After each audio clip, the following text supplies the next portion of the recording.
Hi guys, I'm just going to give you a quick education on how I edit these backing tracks I make. On the right here I've got the Pro FX 6 version 3 Plus from Mackie, and that's going to be hooked up with wireless in-ear monitors and wireless microphone, so I'll be able to wear it. At the moment that's not hooked up. What is hooked up at the back that I'm listening to right now is the Zen Airlink. That's in my pocket. I've got one. There's just a spare, so I can always have one charging. Okay, so that's what my headphones are currently plugged into. Right. I always leave one charging over here. This is my Secret Lab Magnus Pro desk. That's a UE Megaboom 3. That's where I keep my reading glasses and stuff. That's a spare monitor, which is dedicated to show me the output of what you're seeing. Sometimes I forget to look at that as my other screen gets covered over this stuff. And this is a Kogan 21 by 9 5K monitor. For the purposes of showing you what's happening on the screen though, I'm just going to restrict myself to 1080p. Okay, so that makes it easier for me. The microphone, if I show you the screen right now, is the iPhone 12 mini, the downward facing camera, and the desktop audio should come through for you with accuracy, because that's the whole point of this. When I land on the beat, etc. I've turned off the Droidcam's ability for the iPhone 11 to have audio. It was having problems as I plugged that into a hub. Now it's going direct into my PC. My PC used to live in a cupboard in a different room, and I used to run long cables, but USB doesn't like that. Especially doesn't like it when using the Pro FX audio board.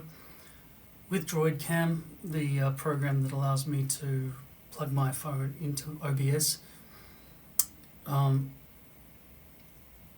you can do it wirelessly, but I don't want any dropouts, so I've run it through Lightning to USB 3 on my PC for that one, and same again for the Mini 12. I was going to buy a webcam, but I decided to replace my Lumix G7 with this iPhone 12, and I could not be happier. It is amazing.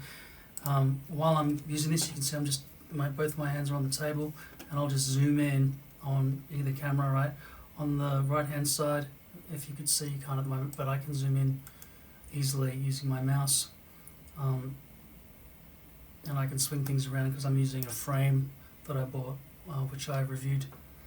That's going down over the keyboard and table, and of course I can also zoom in on my other camera as well wirelessly and change exposure rates and all sorts of things. Right, now let's get on with it. This is the lesson about how to tweak the work I've already done.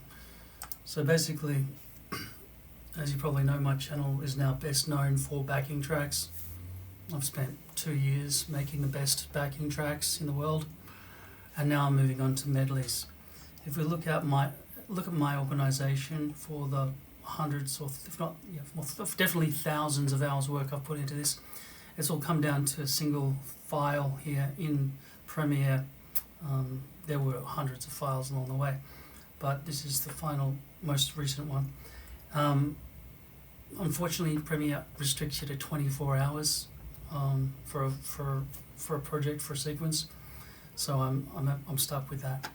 I divided the songs that I chose into BPMs, beats per minute.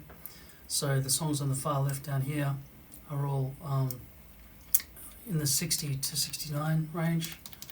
If we just skip through that, and then the next one, 70s.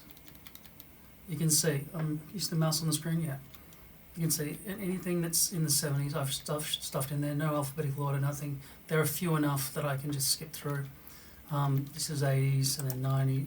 I'm talking about 90 beats per minute, 90s beats per minute, then 100s, then 100 and something, 110s, then everything faster than that. I think I chunked it. Oh no, 120 gets its own category. right? And then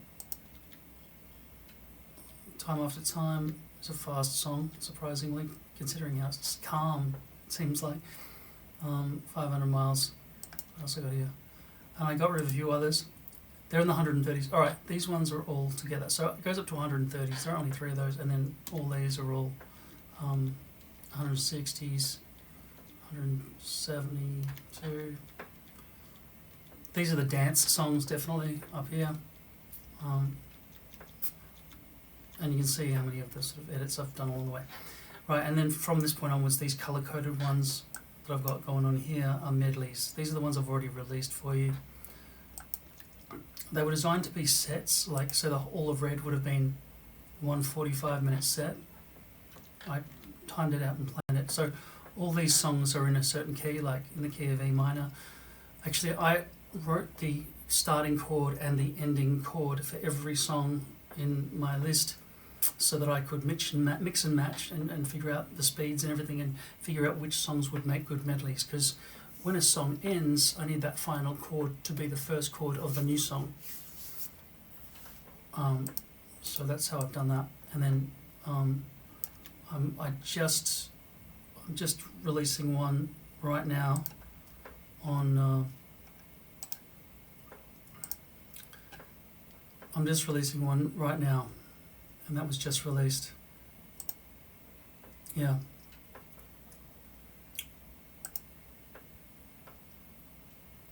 It's a good way to test out the audio. And also I went into Photoshop and I made that poster for it. I used to make a separate file for every song title, but I've changed the design so many times and everything else, so I decided to just delete it and make a new one, and if I need to edit I have to just go back in and do it all again, but it's not a big deal because I've set the layout now, so that makes it a lot easier for me. Now this song, No Woman No Cry, does start in the chord of C, and I think Mac the Knife starts in C6, but Mac the Knife changes key about 4 times throughout the song. It's a very fun song, Mac the Knife. Not easy to play on guitar. I think that's the sort of song I would not play on guitar. I would pick up the microphone and either sing it on stage with the microphone strapped over my back. Hopefully I'd be untethered using wireless.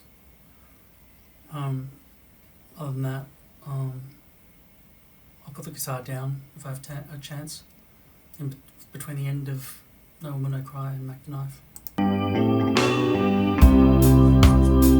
Just want to see if you'll get that audio.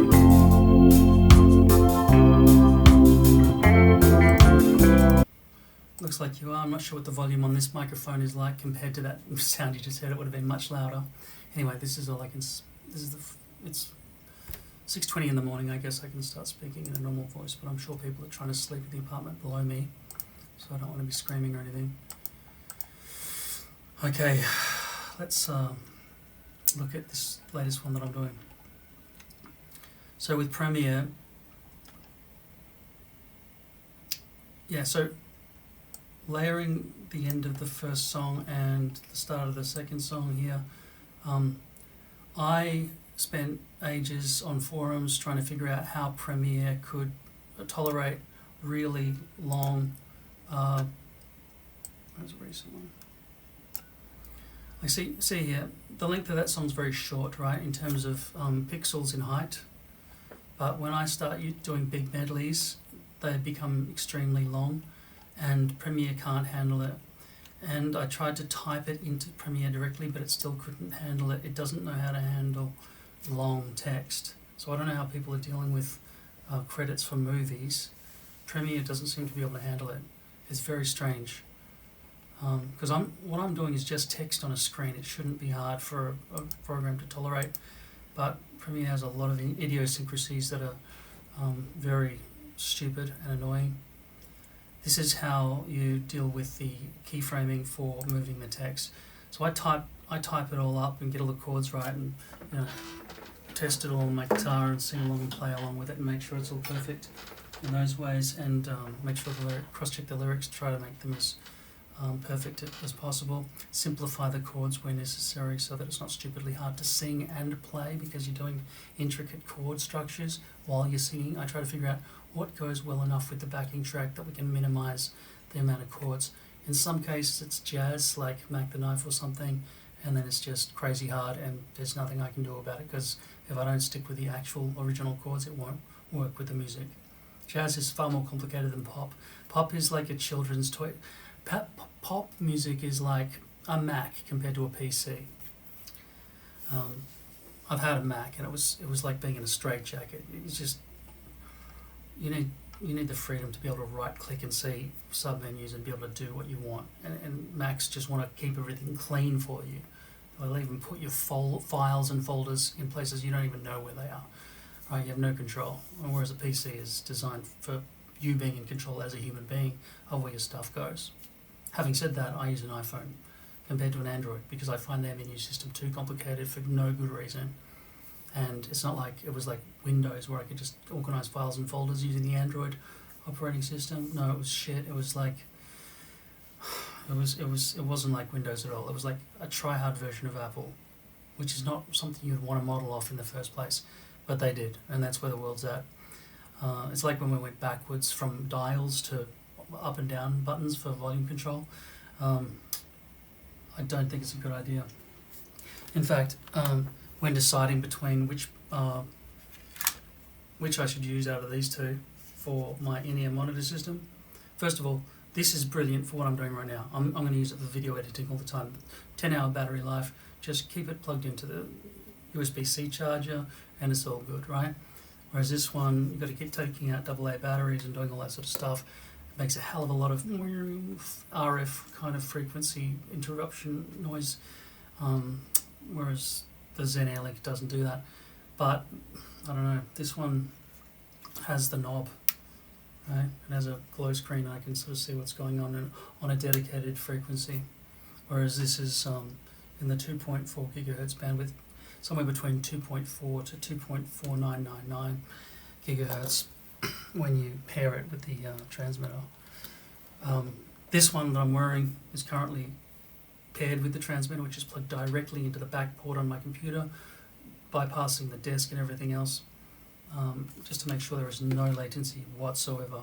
And hopefully this is coming through loud and clear with you in mind. So I'm sorry about the discrepancy in volume here, but that microphone's up there. In the future I'll be wearing that microphone down there, it'll be on my face and I'll make sure the levels are even. But even then I really can't monitor OBS's output because the latency after the processing has been done and it passes through to the computer for all the different sources causes there to be latency by the time it gets back to me.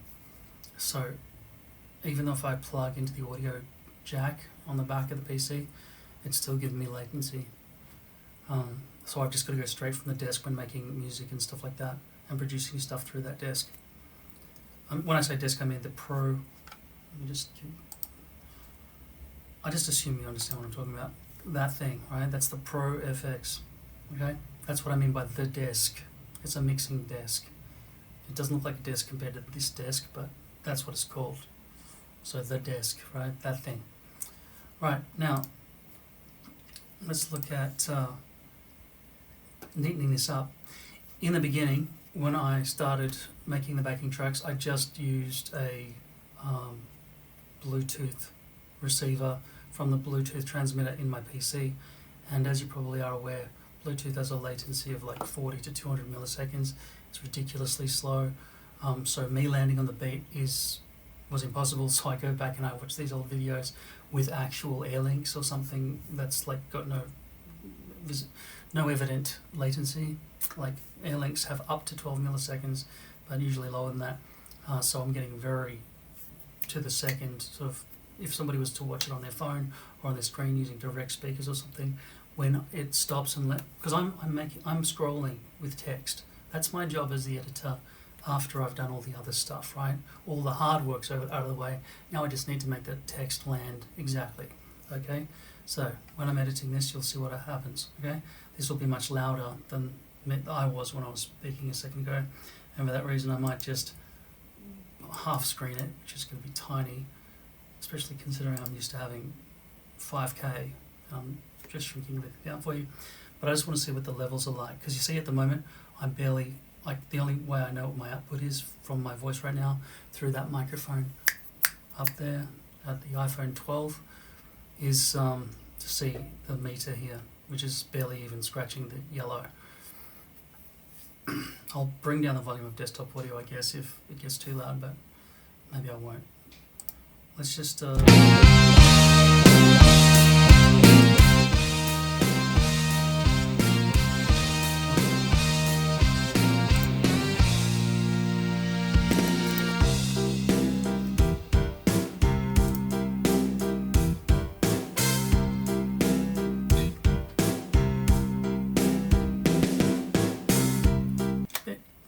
see, now I know the word baby's about to pop in, and I've learned you want to land the keyframe right before, not on, not after, not around, directly before, just with a beat in your head. Sometimes certain songs are super fast, and you might have to go back and re-edit and make sure you got a bit more leeway. But I think you'll find that edit that I just did then, when it lands on the word. See, the thing is, I've got to choose between baby or take, right? To baby, take. You could consider that to be the first beat, but for now I've just decided that baby is going to be the first one. So let's try that. Watch this. Watch how it peels off from the intro chords.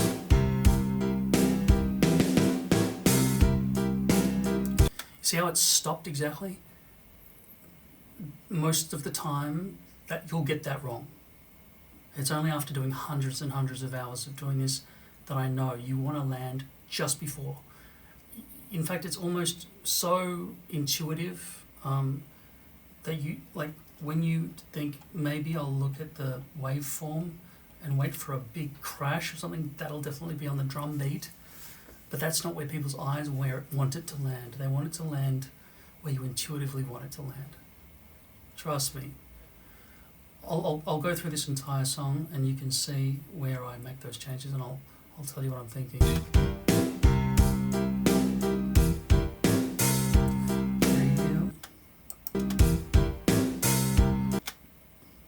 Sorry, you got to rewind for context, otherwise.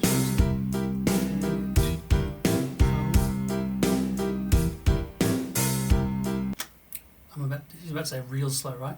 And so I would land that there. Now, when you're scrolling through an entire verse, the middle lines of the verse are less noticeable because it's all still continually scrolling, but it's more important when you go to the start of a verse or a chorus or the end of a verse or a chorus, and there are some complicated bits where you've got to hold it and make it pause there and freeze. Some songs I just make it stay there and then just go line by line by line because otherwise it's too complicated for the performer. I'm making it for the performer, right?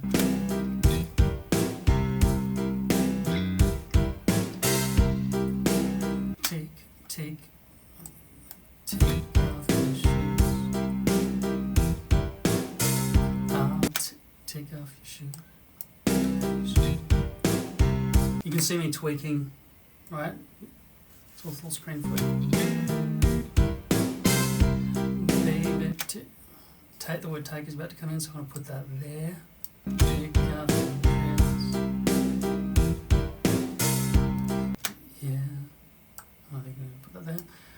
The reason this was designed initially like this, once again, is because it's one of my early songs and I used a Bluetooth receiver. And so it's not as good. And also I wasn't as good at this, what I'm doing, when I first started. I'm better now, okay? Yes. See how that landed exactly? Yes.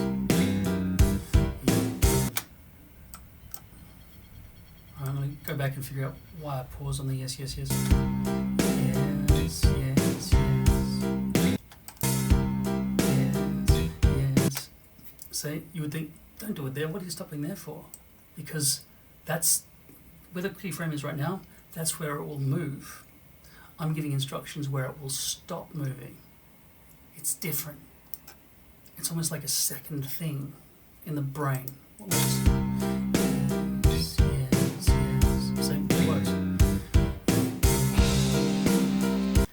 And in both those situations, I put the keyframe before it happens, so the brain thinks it's a new thing that they're seeing, like end of a chapter and the beginning of a new chapter.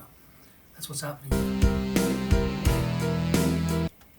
Did I decide to freeze that, did I?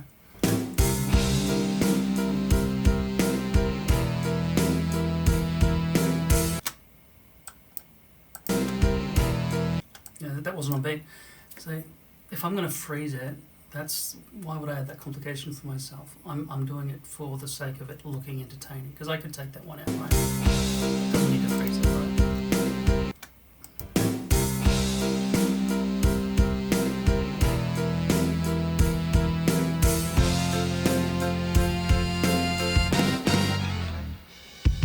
Yeah, so that's all out of whack. The ones I just made recently, the most recent two, they're perfect. I might, because of the third one, the way it kicks out of the chorus, I might agree with my previous younger self and do the freeze on these 3 lines. Okay.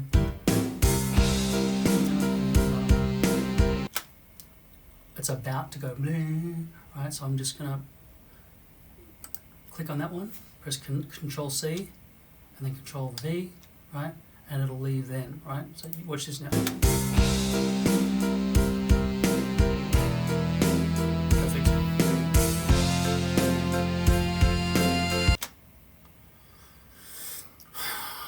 The first one's longer than the second one, so therefore I can't do that double.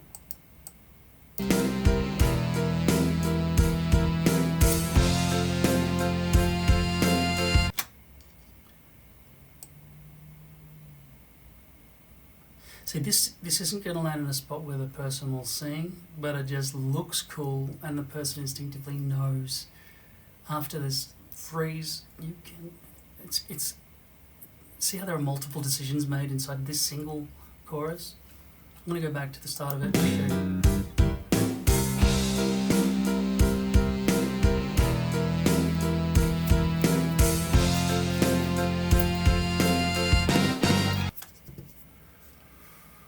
Not quite right. Alright, stop there. Yeah, I had to come even further back in time before it. It also gives me a bit of a clue to see the spacing here between these 3 keyframes. They kind of look equidistant here, right? Not always useful, don't always trust that.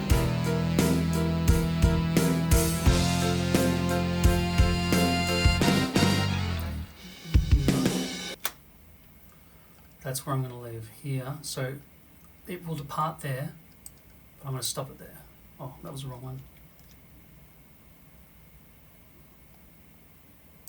Maybe that was it.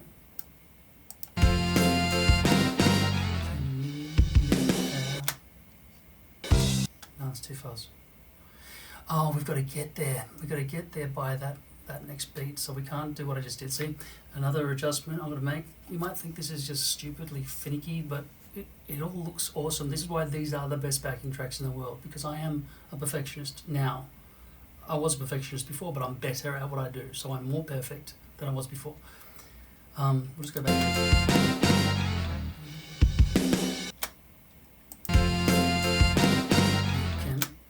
Leave is fine. I'm going to let leave be the word that we depart on, so I've just stopped before the word leave. And then that was one of my earlier edits, so I'll land on that correctly this time. Again.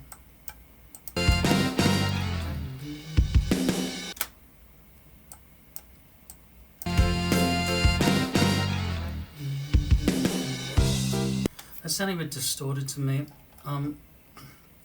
If I click on here and go into audio gain, I'm going to set that to -1, so it's not too drastically different.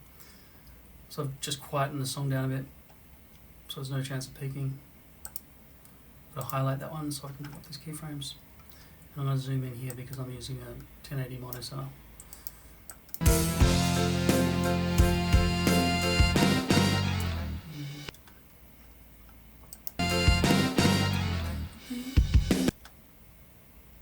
I might get rid of it altogether, see what happens. I had to get rid of it. I don't want any slow then fast movements. I just want it to be smooth for the audience and entertaining if it is good like that. Like that first one, I don't even know if it should freeze there but it is. But you can see the equi spacing between these.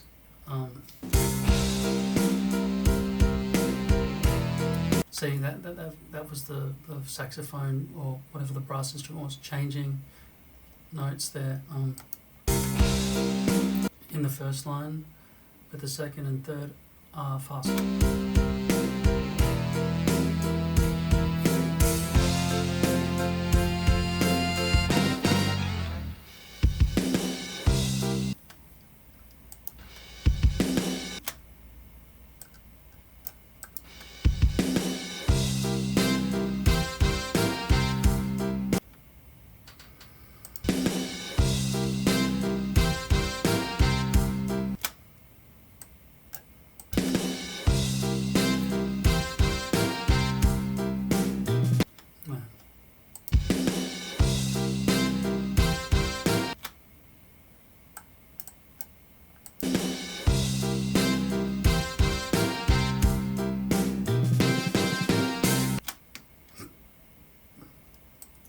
Once again, I'm landing on the beat of the music, not where you sing.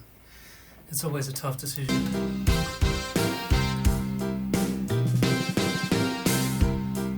Go on over there, turn over the light.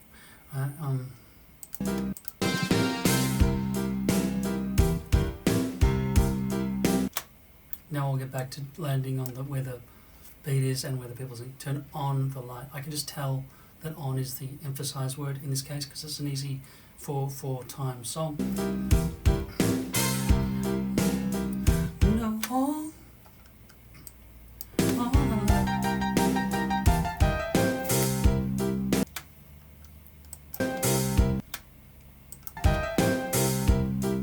Come on, over here.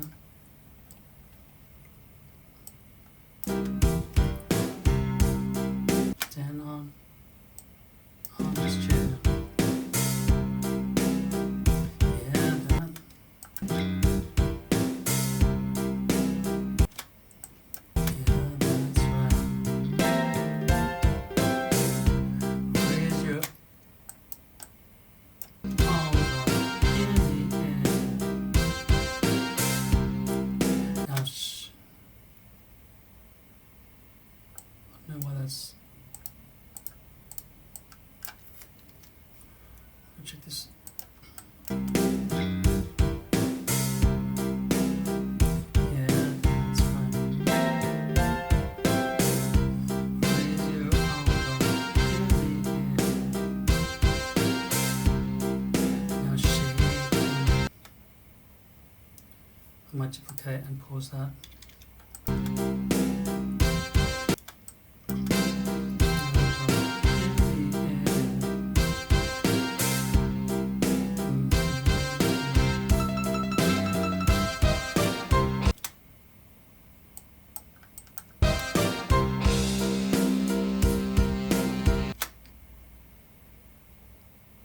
Good.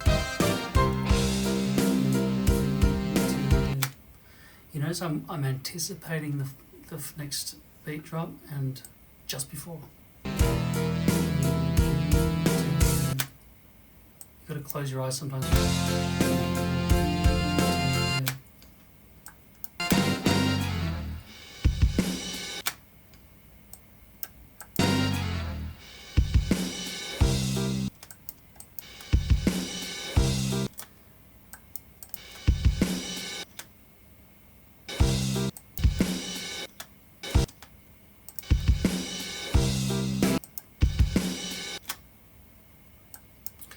Also on this one I might just drag this up a bit so it lands more centered.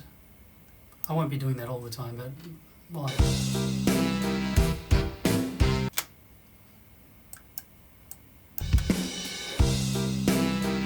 oh, see,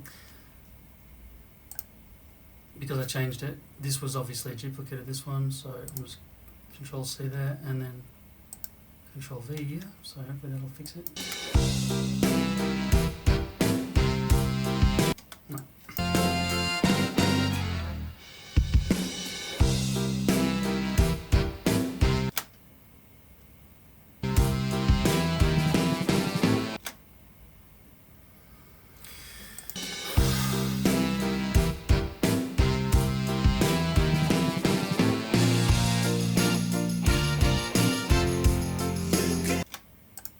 So what I'm going to do is just remove it completely.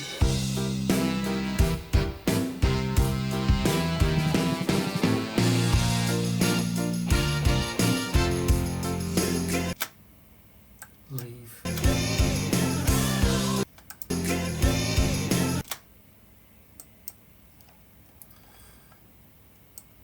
So what I did there is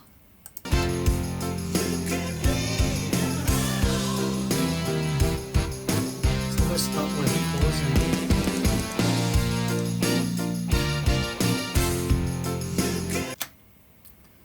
I'm just gonna, you know what I'm gonna do? I'm just gonna assume I made the mistake same mistake for the rest of the song, okay? That's what I'm gonna do.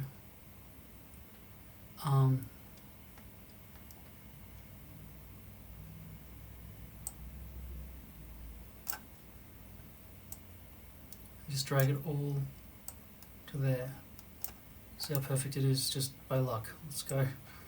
So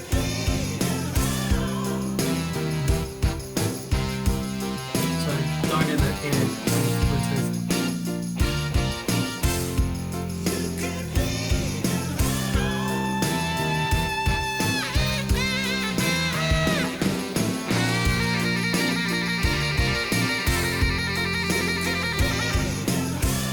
No, it's very good. This one matters the most, so I've got to make that perfect. Also, your zoom level here will dictate how far apart keyframes are, so I wouldn't normally need to do that using the full widescreen in 5K, but for you I have to.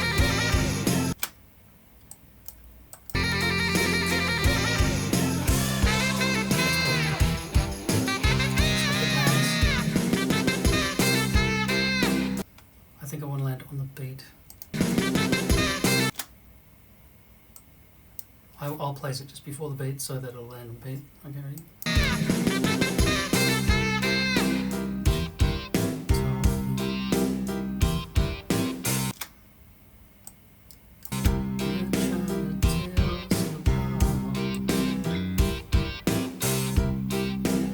I think I'll have to put that there, sorry.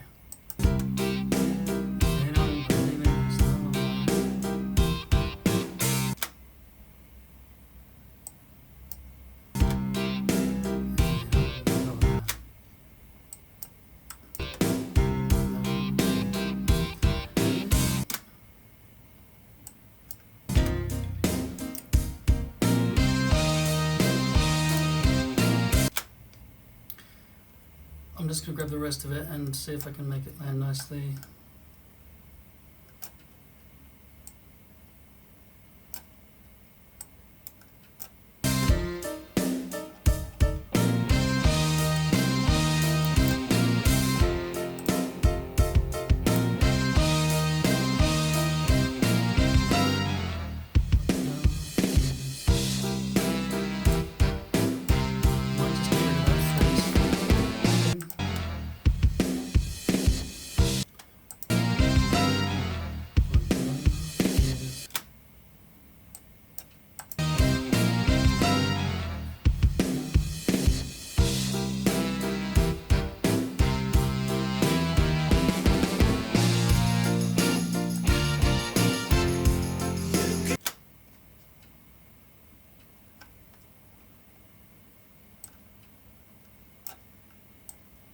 Not much to go, but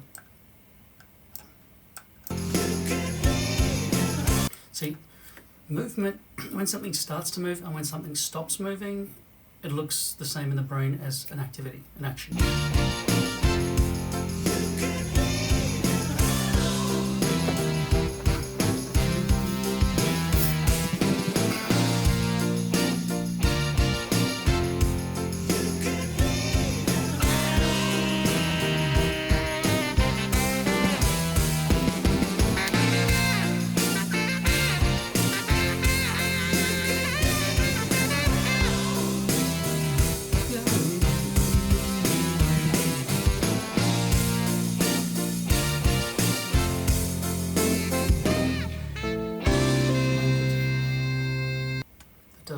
diminished in C7, right, which is going to blend into the next song, which is very squished up here. So I'm going to extend that red rectangle. See, the rectangle's gone here. I need that rectangle to go across. But first let me just group this. Control G makes it a group. And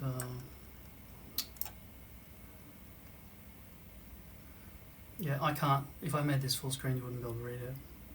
Like if I made this 5K you wouldn't be able to see things properly. You should be able to see what's going on here though, right? My head's not in the way all the time. I'm going to raise that up. Separate it up there so it's clear. I also sort of know the songs a little bit. You can leave your hat on, and the one, and the next song is Adele. What's it called? Rolling in the Deep. That one starts with dum dum dum dum dum. It's chord. It's a difficult chord progression, but it's just 4 chords, and it will start in a C as well. That's a C7 goes to a C minor. It's sometimes hard to blend such things. Let's have a look.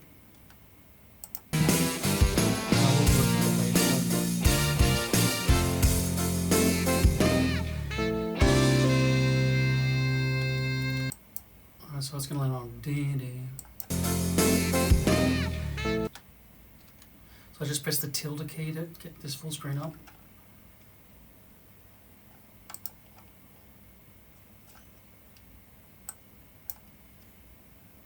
And this is all the groups, so I can just drag from the audio.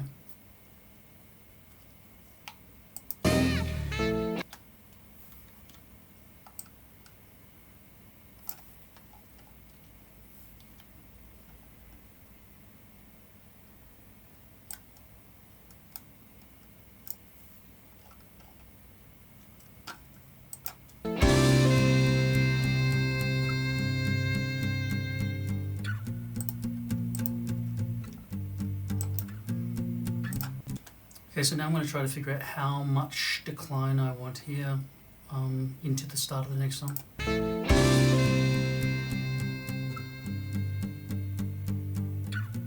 Or whether or not I need it louder. It's a bit of a dramatic.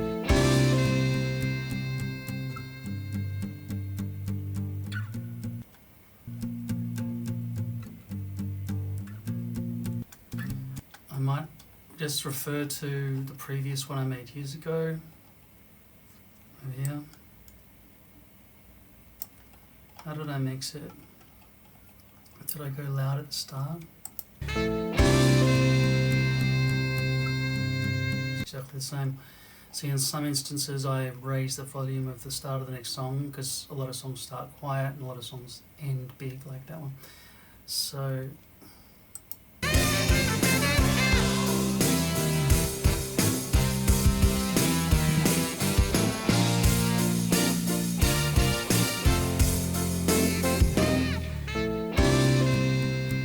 let's make it visually. I think the audio is fine for that. I'm going to now ungroup it. Very difficult to see with this screen so big. I mean, the text and everything's so big. So I'm going to just give a glimpse of what's going on there and then show you that I'm going to be dragging this one wider. Don't know where yet.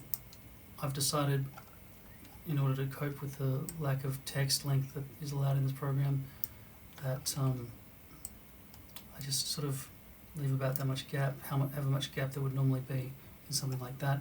Then I bring this all the way back to there. Then I put a line through here. I know that's where the new lyrics and everything visually will come in, so I'll just get rid of those ones there. Although the audio continues for that first song, I want the new text to override it. This one will be scrolled in from a distance, so you can see that the edge of that keyframe there. But for the start of this keyframe, I'm going to put it just below the edge of the screen there, and then I will bring that opacity down to 50% so people aren't completely confused. Try to make it land on 50%. It's close enough, right? I'll just and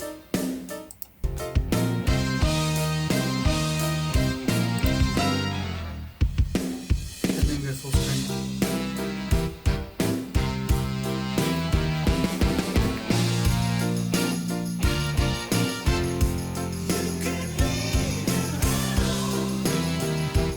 It's not moving at the same speed, but it's fine.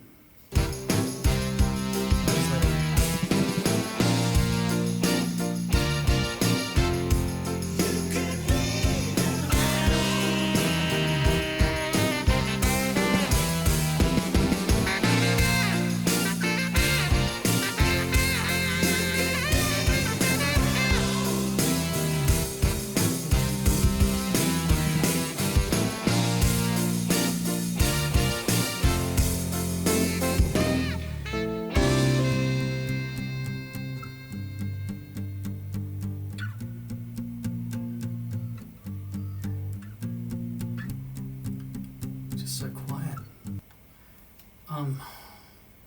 It is quiet. The song builds up so much. Look what's coming. Look at the audio that's coming.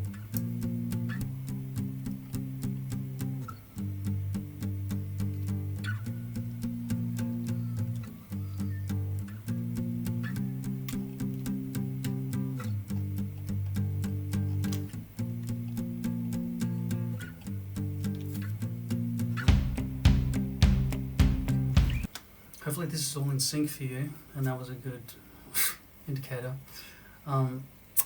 So this medley is going to consist of,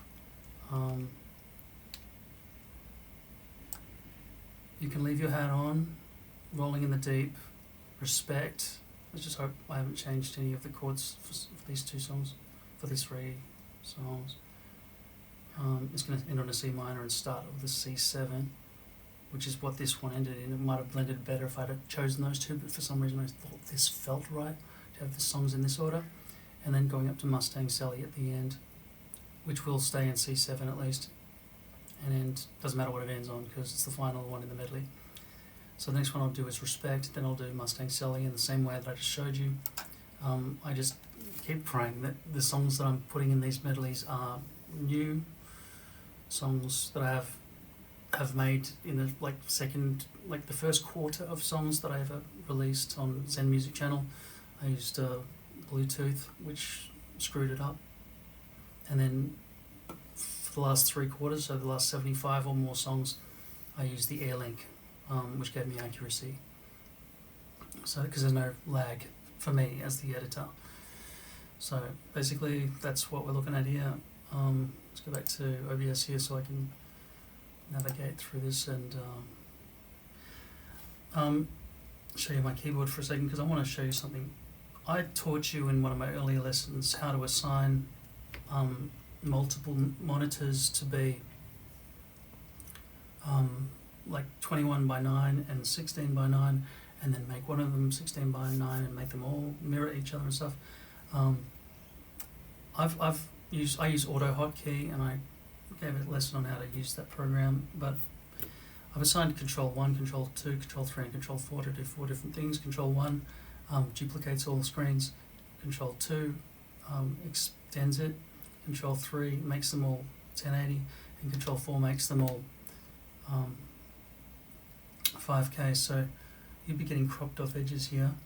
I'd love you to see what's happening on my screen right now, because it's different, right? If I just bring this back up, you see how the edges of the screen you're looking at now are chopped off.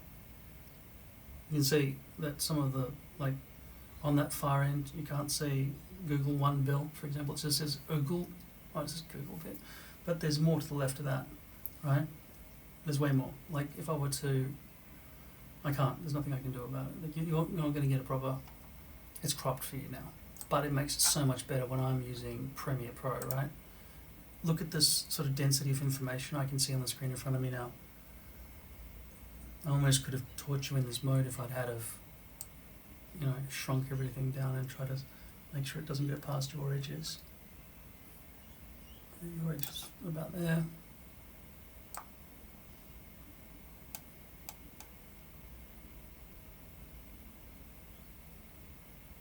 Yeah, it's so much better using a high resolution monitor for this stuff, so you can see everything at a glance.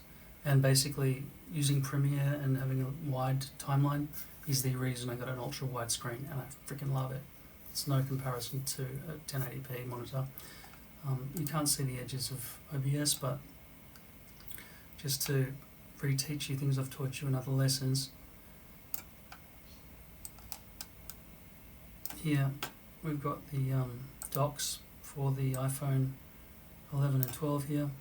Now if I go up in here, I can decide if I want to be able to activate the flash on the camera, the white balance and exposure levels and all that sort of stuff.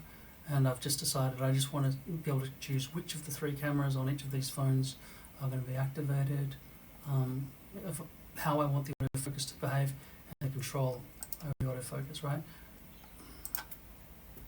Hopefully that'll remedy itself now after I fucked with it.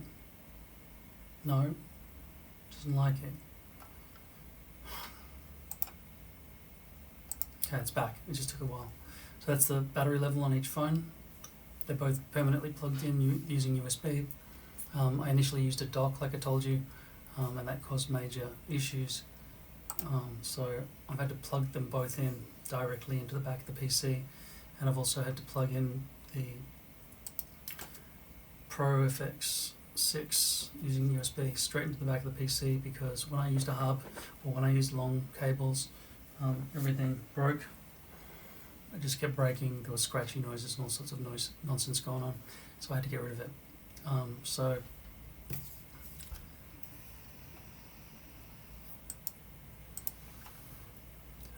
I just love the fact that I can just zoom in. See, that's very hard for me to read BlackBerry Ice in real life, but for you it's no problem at all. And I think I've showed you in other videos. If I go up here and I choose the ultra wide, I'm about to press that button, and I'll just make it like that for you so you can see what's going on. Ultra wide is going to give you an ultra wide shot. That's my desk. Alright, until next time, I hope you learned something about how finicky it is to edit backing tracks, but I'd already done 99.9999999% of the work before you got there. I've still got about 10 hours to go before I make the backing tracks, but I don't even know how badly YouTube will punish me this time if I try to release more than 2 or 3 videos in one day. So then I'm going to space it out and schedule my video releases at a certain time of day for whatever audience YouTube decides I need to have. It's been a hard thing, and YouTube has been basically an acorn in my shoe. So I'm going to continue working, and then you'll be getting great content, and it'll just keep improving as I start integrating this stuff properly. Ciao.